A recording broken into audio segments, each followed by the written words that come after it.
For anyone that, and I'm sure there's some, if anyone feels that religion and faith and morality and all that sort of stuff is not really appropriate material for a weekend at the comedy, I just need 5 more minutes.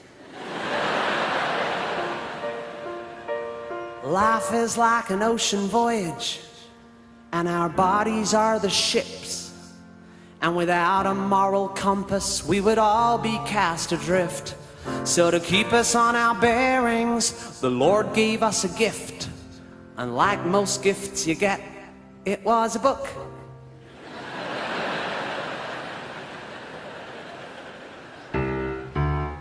I only read one book, but it's a good book, don't you know? I act the way I act because the good book tells me so. If I want to know how to be good, it's to the good book that I go. 'Cause the good book is a book, and it is good, and it's a book. I know the good book's good because the good book says it's good. I know the good book knows it's good because a really good book would. You wouldn't cook without a cookbook, and I think it's understood. You can't be good without a good book, 'cause it's good and it's a book, and it is good for cooking. I tried to read some other books, but I soon gave up on that. The paragraphs ain't numbered and they complicate the facts. I can't read Harry Potter 'cause they're worshipping false gods and that. And Dumbledore's a poofter, and that's bad 'cause it's not good. Morality is written there in simple white and black. I feel sorry for you heathens, got to think about all that. Good is good and evil's bad, and goats are good and pigs are crap. You'll find which one is which in the good book, 'cause it's a book and it's a book and it is good. Yeehaw! I had a cat, she gave birth to a litter. The kittens were adorable and they made my family laugh. But as they grew they started misbehaving, so I drowned the little fuckers in the bath. When the creatures in your care start being menaces, the answers can be found right there in Genesis chapter 6 verse 5 to 7. Yeehaw! Swing your partner by the hand, have a baby if you can. But if the voices in your head say to sacrifice your kid to satiate your loving God's fetish for dead baby blood, it's simple faith the book demands, so raise that knife up in your hands.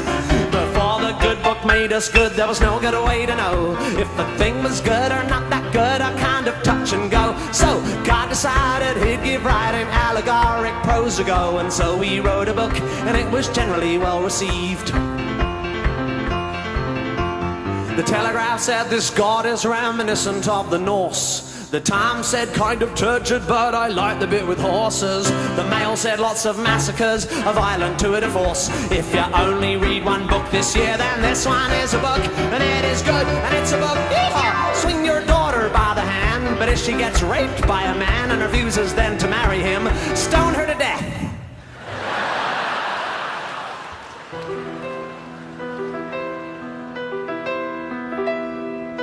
If you just close your eyes and block your ears to the accumulated knowledge of the last 2,000 years, then morally, guess what? You're off the hook. And thank Christ you only have to read one book. Just because the book's contents were written generations hence by hairy desert-dwelling gents squatting in their dusty tents. Just because what heaven said was said before they'd leavened bread. Just 'cause Jesus couldn't read doesn't mean that we should need manipulating human genes to alleviate pain or fight disease when deciding whether it's wrong or right. To help the dying let go of life or to stop a pregnancy when it's just a tiny blastocyst. There's no reason why we should take a look at any other book but the good book, 'cause it's good and it's a book and it's a book and it's quite good.